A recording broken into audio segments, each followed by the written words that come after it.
소금으로 화목을 이루라 라는 제목으로 오늘 각 가정에서 비대면으로 예배 드리시는 모든 주께로교회 성도님들에게 오늘 말씀을 통해 많은 은혜가 있으시길 바랍니다. 동서복음을 막론하고 사람들은 근본적으로 크기에 민감하다고 지난 시간 말씀드렸습니다. 또 한 가지, 사람들은 또 끼리끼리 어울리는 습성들을 가지고 있습니다. 가족이 모여서 부족을 이루었고, 또 부족이 모여서 민족을 이루고, 또 나라를 이루게 되었습니다. 사람은 혼자서 살 수가 없습니다. 옛말에도 뭉치면 살고 흩어지면 죽는다고 했습니다.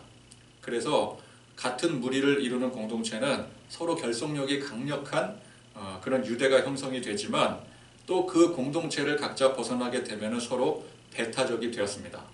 부족 간의 전쟁이 끊이지 않았고요. 국가 간의 분쟁 또한 마찬가지였습니다.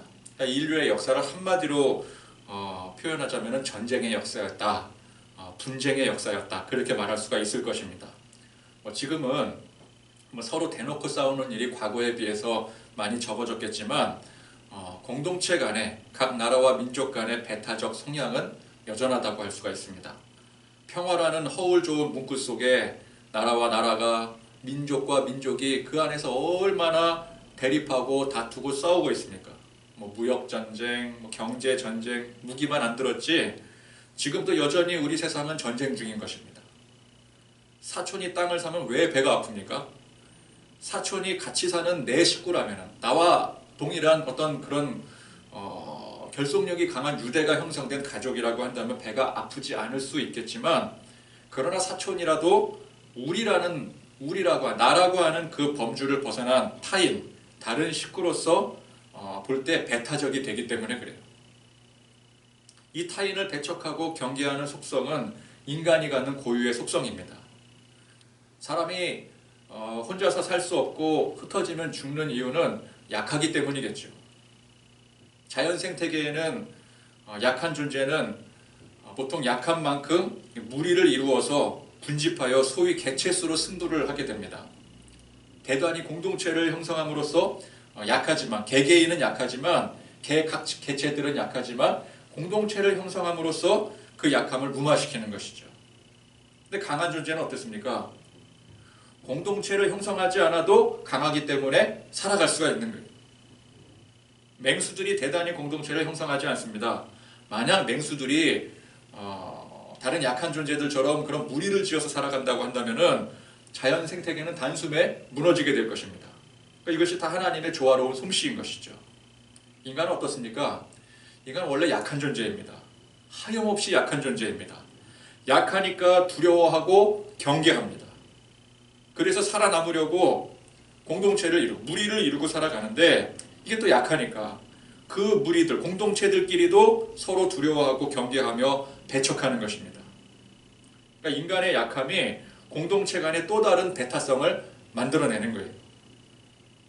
그래서 경쟁하며 이기려고 하는 것은 우리 인간의 본성인 것입니다. 자, 그런데 성경이 강조하고 있는 가르침이 무엇일까요? 우리 인간의 본성 있는 그대로 살면 안 된다라는 거예요. 이게 성경 전체의 공통적인 가르침입니다. 우리 있는 그대로 살면 안 된다라는 거예요. 지난 시간 말씀 주제가 누가 크냐? 예로부터 사람들은 크기 가지고 집착을 했습니다. 이것도 본성입니다. 작고 약하면 패배하고 남들에게 먹히기 때문에 자꾸만 다른 사람들보다 크고 강하려고 노력해 왔었습니다. 근데 지난 시간 말씀에서 예수님께서는 그 싸움 하지 말라라는 거예요. 그게 무의미한 싸움이라는 것입니다. 누가 크냐, 그게 무슨 의미가 있느냐? 오히려 남들 크려고 할 때 작아지라고 했어요. 너희들은 작아져라. 어린아이처럼 겸손히 자기를 낮추라고 했습니다. 오늘 말씀도 서로가 배척하고 경계하는 그런 인간의 본성 그대로 살지 말라라는 말씀이에요. 결국 우리 인간의 본성이 어디서부터 왔습니까? 이게 죄에서부터 온 것입니다. 그 근원이 죄에 있어요.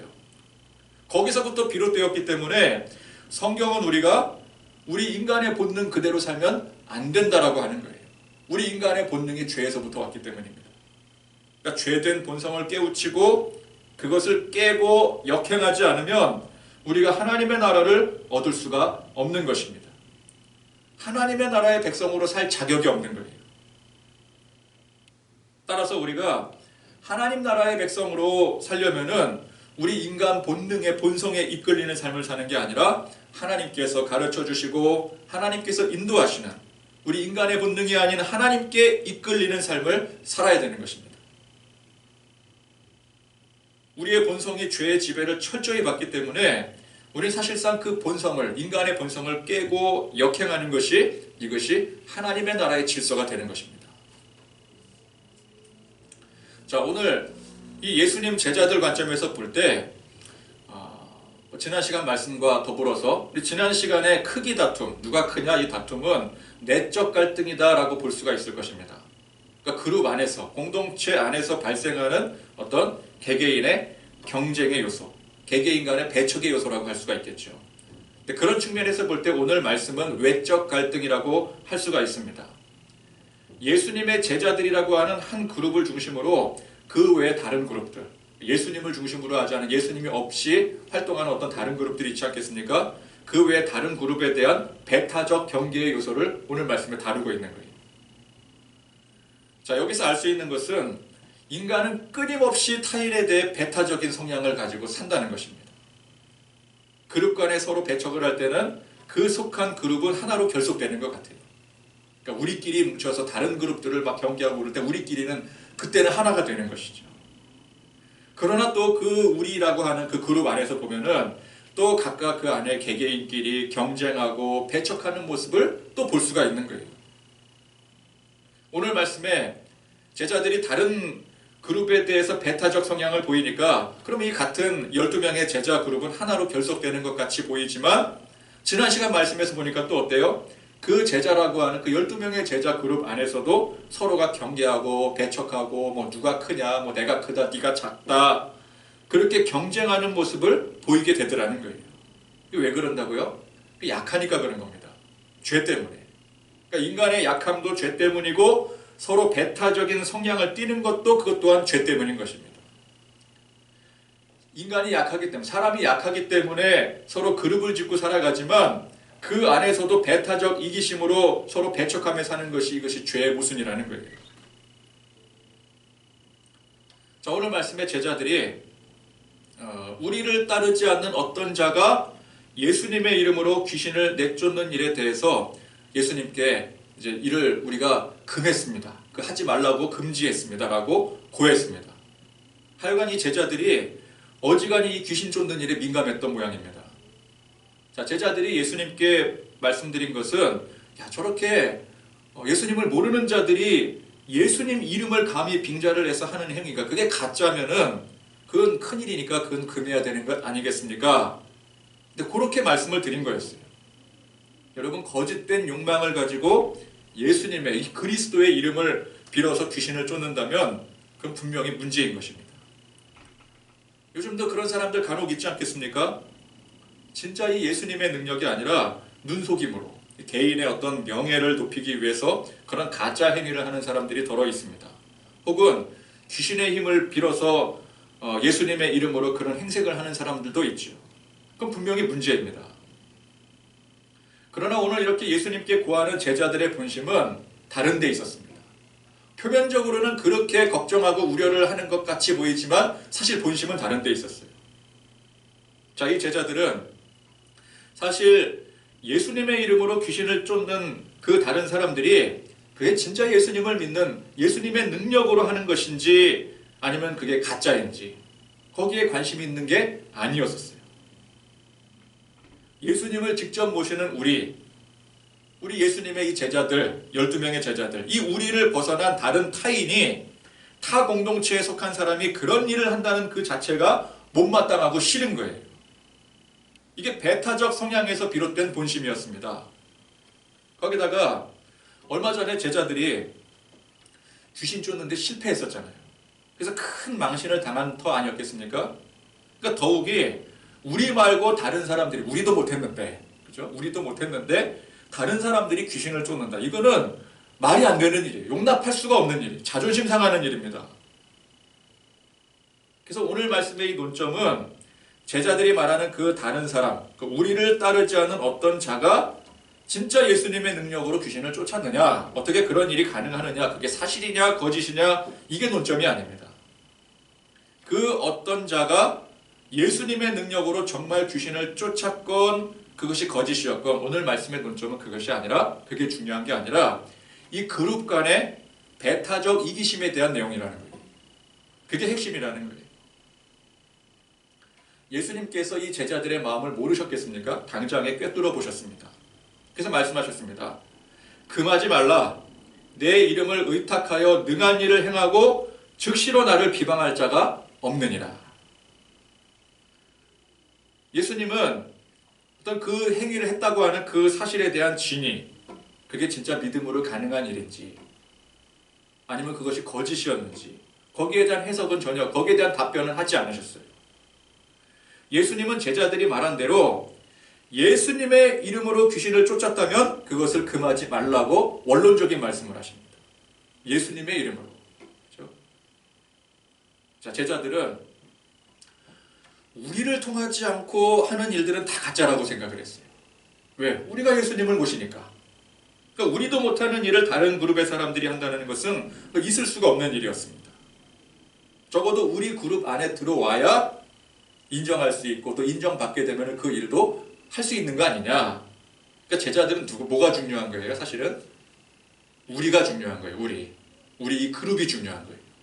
우리 공동체가 중요한 거예요. 그러나 예수님의 말씀은 그 우리라고 한정짓는 그 그룹이 무슨 의미가 있느냐라는 거예요. 우리 예수님을 직접 모시고 따르는 제자 그룹이 이 제자 그룹으로서의 의미가 있는 것은 예수님 때문에 의미 있는 것 아니겠습니까? 예수님이 계시니까. 예수님이 주인이 되시고 예수님이 중심이 되시니까 의미가 있는 것이지 예수님이 그 안에 계시지 않는다면 그 12명의 그룹이 무슨 의미가 있겠어요? 물론 예수님 외에 예수님의 제자들 외에 다른 그룹에는 예수님이 없을 수 있다라고 볼 수 있겠죠. 그러나 사실상 존재하는 그 의미가 아니라 예수님을 얼마나 믿고 따르고 있는지 그 마음이 중요한 거 아니겠습니까? 믿음이 중요한 거잖아요. 믿음이. 예수님이 아무리 제자들 곁에 계신다 할지라도 제자들이 예수님을 믿지 않아요. 그럼 예수님이 안 계시는 것과 다름없는 거예요. 그러니까 특정한 그룹이 중요한 게 아니라 예수님이 계시느냐, 우리 안에 예수님이 계시느냐, 그게 중요한 것입니다. 누구든지 예수 믿으면 멸망하지 않고 영생을 얻는 것입니다. 믿음으로 예수님의 능력이 나타난다면 어떤 그룹에, 특정한 그룹에 들어가야지만 그 능력이 나타나는 게 아니라 어떤 위치에 있어서야지만 그 능력이 나타나는 게 아니라 예수님을 믿으면 누구든지 그 능력이 나타난다라는 거예요. 전도를 하러 나가보면은 올해는 전도를 한 번도 못했죠. 코로나 여파 때문에 이렇게 또 비대면으로 다시 예배를 드리는 판국인데 어쨌건 간에 전도를 이렇게 하러 나가다 보면은 이제 소위 몫이라고 할 수 있는 장소에는 여러 교회들이 또 각 지역 교회들이 나와서 함께 같이 전도하는 경우들이 있지 않겠습니까? 그러면은 이제 꼭 이제 지나가는 사람 붙잡아 놓고 뭐라 그래요? 꼭 우리 교회 나오라고. 우리 교회, 우리 주께로 교회, 너에게로 교회. 우리 교회 나와야 된다. 그 설득을 합니다. 그럼 우리가 우리 교회에서 전도를 나갔으니까 그렇게 말하는 건 당연한 일이죠. 근데 또 저쪽 교회에서도 이제 그 교회 나가야 된다. 그리고 전도지 쥐어지면서 꼭 우리 교회 나와달라. 이제 그리고 전도하지 않겠습니까? 그러면 이제 그 사람이 전도지 받으면 다시 그 사람한테 가서 또 우리 교회 전도지 주면서 우리 교회가 정말 그렇게 한다라는 게 아니라 보통 그런 교회들이 많다라는 거예요. 우리 교회 전도지 주면서 다시 쥐어주면서 아니다. 우리 교회 나와야 된다고. 우리 교회가 저 교회보다 훨씬 좋다고. 선물도 많이 주고 더 큰 거 주고 목사님 말씀이 우리 교회가 더 훌륭하다고. 사실 우리도 그렇지 않나요? 그러지 않았습니까? 그렇죠? 우리 교회 목사님의 설교가 더 훌륭하다고.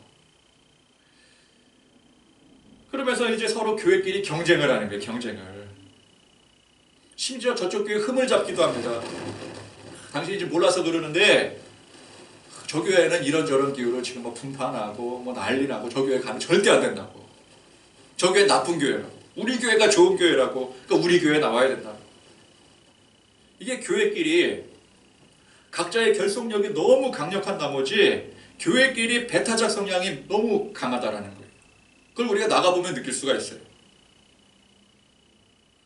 저는 예전에 대형교회에서 버스를 각 지역으로 보내서 성도들을 데리고 오는 것에 대해서 비판을 한 적이 있었습니다. 굉장히 멀리 떨어져 있는 교회인데도 불구하고 각 지역 막 정말 구석구석까지 들어가서 대형 버스가 그쪽으로 들어가니까 거기 있는 성도들이 또 이제 나올 수 있는 거잖아요. 근데 그렇게 대형 교회가 문화발식으로 확장을 해서 먼 지역에 있는 성도들까지 다 그냥 소위 말 싹쓸이 해버리니까는 각 지역에 있는 그 지역에 있는 소규모 작은 교회들이 피해를 본다는 그런 논리였습니다. 사람들이 근처에 있는 근방에 있는 작은 교회에 가서 섬기려고 하지 않고 자꾸만 이렇게 멀리 있는 대형 교회, 좀 큰 교회 버스로 모셔다 주니까 얼마나 편하고 좋아요. 그러니까 사람들이 대부분 다 그리로 가더라는 거예요. 물론 그래서 작은 교회들이 더 힘들어지는 것은 맞을 수 있습니다. 그러나 교회의 목적이 우리가 주의 사명을 감당하는 목적이 어디에 있느냐에 따라서 그 관점이 달라지게 되는 거예요. 자, 그 관점이 한 영혼이라도 주를 영접하고 진리의 복음을 듣는데 나는 내 목숨까지 바쳐서 주님을 위해 주님의 십자가 사명을 감당하겠노라. 그렇게 결단하는 관점으로 보자면은 대형교회 버스를 통해서라도 한 사람이라도 더 교회 나가서 말씀 듣고 복음 듣고 주를 영접하는 게 그게 좋은 일이에요. 그렇죠?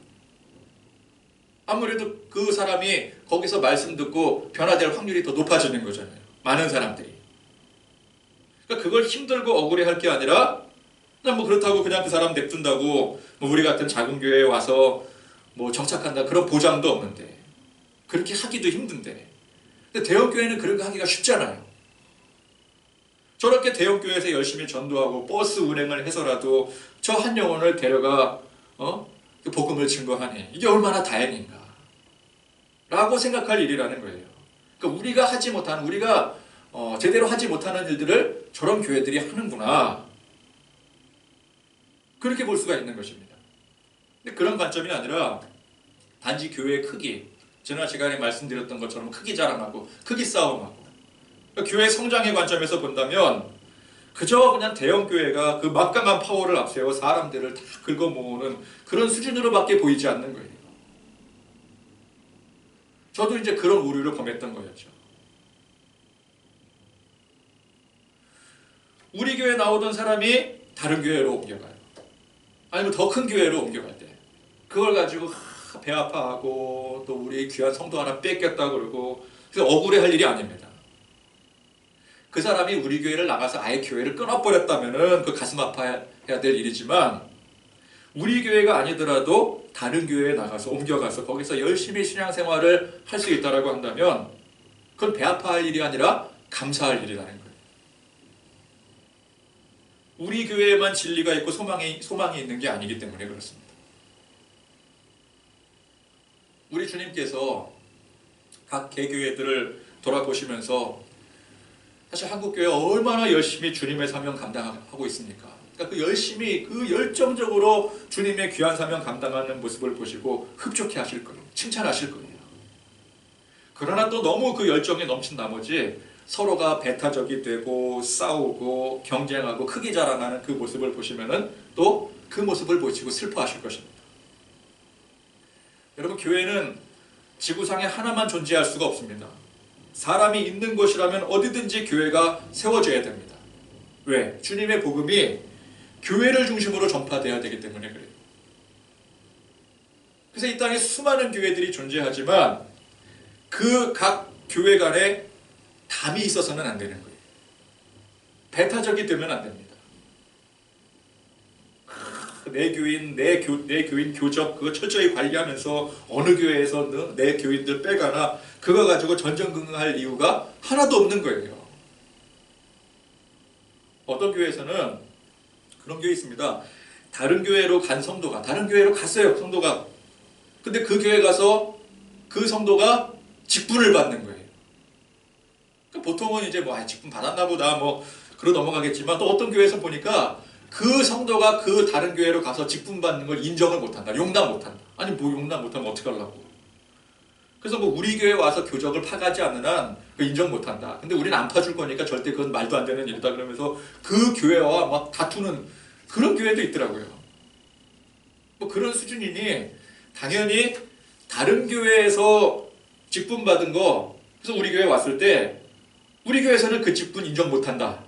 다시 받아라. 그게 되는 거예요. 지난 시간 말씀은 교회 안에서 말하자면 서로 누가 크냐. 오늘 말씀은 뭐예요? 교회끼리 서로 누가 크냐. 이 싸움하는 것입니다. 이 교회에서 다른 교회로 적을 옮겨가는 성도가 있다면 축복기도 해줘야 되는 거 아니겠습니까? 아니 이제 뭐 붙잡을 수 있을 때까지 설득할 수 있을 때까지 하겠지만 그렇지 않고 뭐 부득이하게 뭐 다른 교회로 가야 되거나 아니면 뭐 마음이 옮겨져서 뭐 그럴 수도 있는 건 아니겠습니까? 그럴 때 축복해주고 필요하다면 교적도 흔쾌히 보내줄 수가 있어야 되는 거예요. 우리 교회에서 그래도 이 교회에서 그동안 이 성도에 대해서 쌓아온 그 축적된 정보라는 게 있지 않겠습니까? 그걸 옮겨가는 교회에 그걸 또 친히 주면서 요청한다면 굳이 꼭 그러라는 게 아니라 요청할 수 있는 그런 분위기가 돼요. 근데 지금은 그런 분위기가 절대 안 되잖아요. 그죠? 나 몰라라 하죠. 멋쩍어 하죠. 그러나 서로가 그런 막힌 담이 없고 서로가 배타적 이기심으로 그런 첨철되어 있는 그런 분위기가 아니라 교회가 각자 위치가 다르고 뭐 지역이 다르고 각자 교회가 다 따로따로 있지만 그러나 우리는 주 안에서 한 교회다라는 그런 인식이 사로잡혀 있을 때, 자리 잡혀 있을 때 얼마든지 요구할 수 있는 것 아니겠습니까? 아, 그쪽 교회에서 우리 교회로 성도가 왔는데 줄 수 있으면 교적을 주시죠. 그러면 흔쾌히 그 교적을 줄 수 있는 그런 분위기가 되어야 된다는 거예요.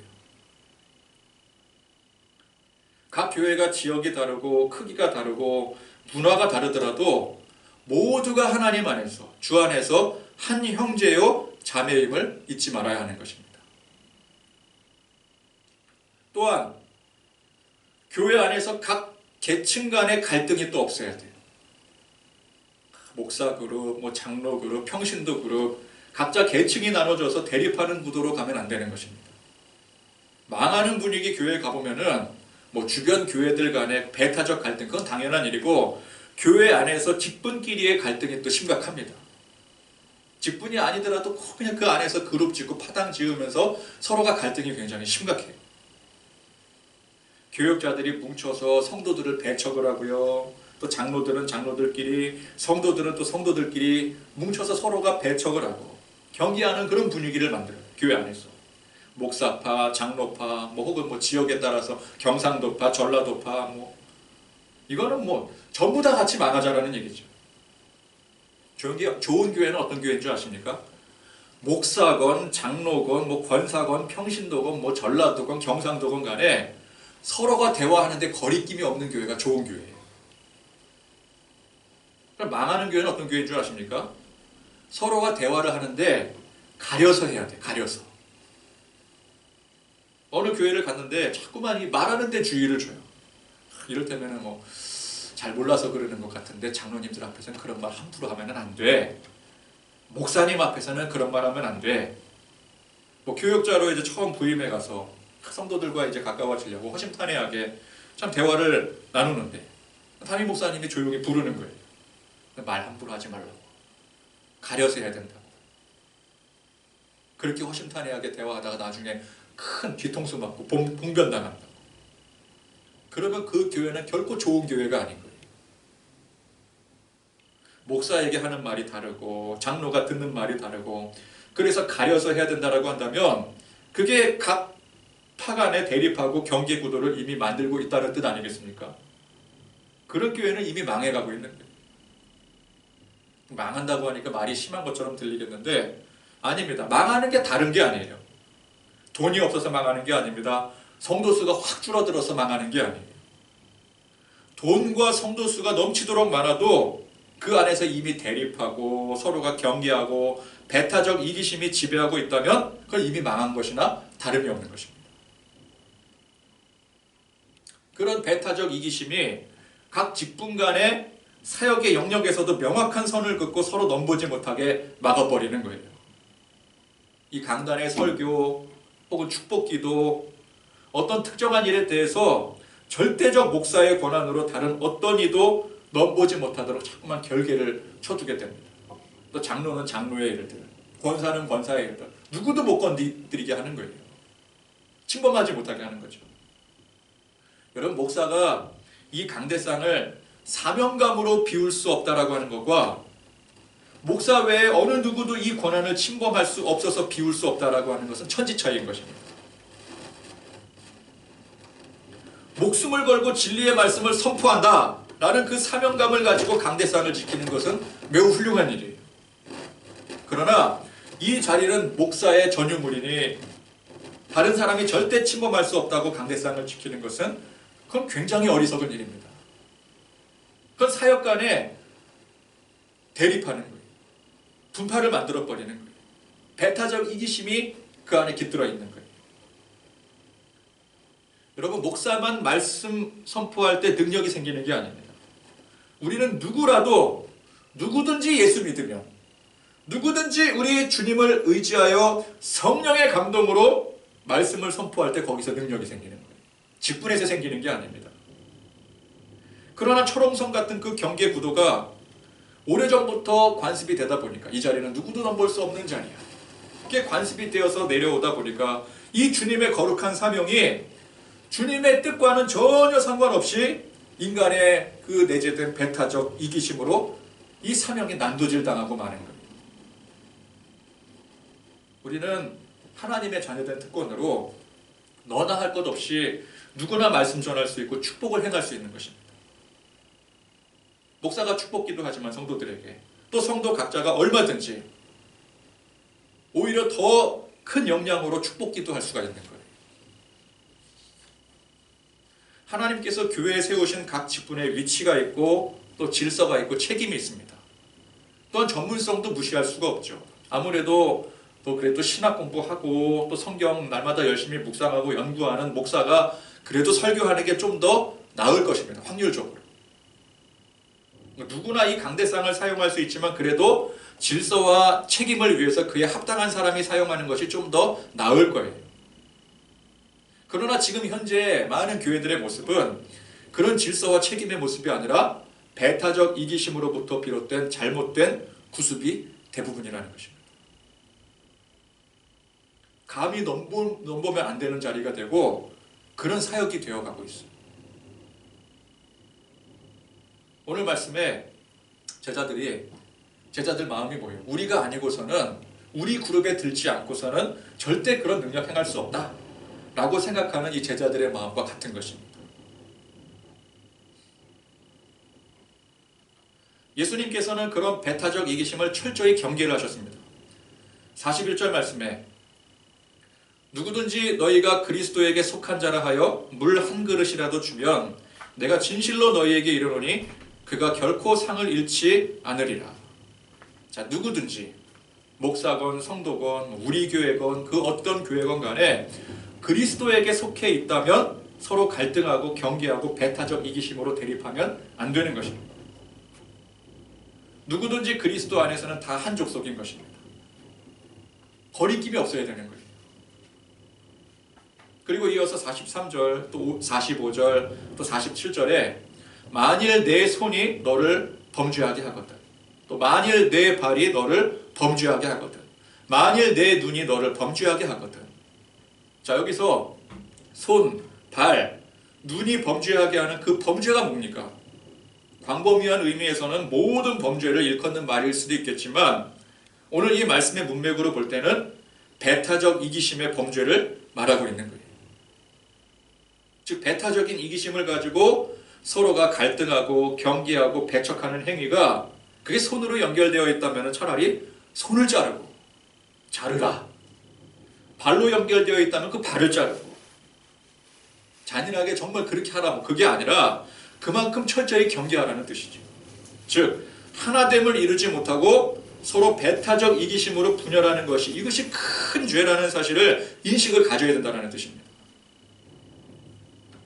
우리는 보통 거짓말하고 또는 남을 해치고 또 나쁜 행위를 하고 그런 것들은 쉽게 죄라고 인식을 하지만 서로 배타적으로 이기심을 표출하는 것을 죄로 쉽게 인식하지 못합니다.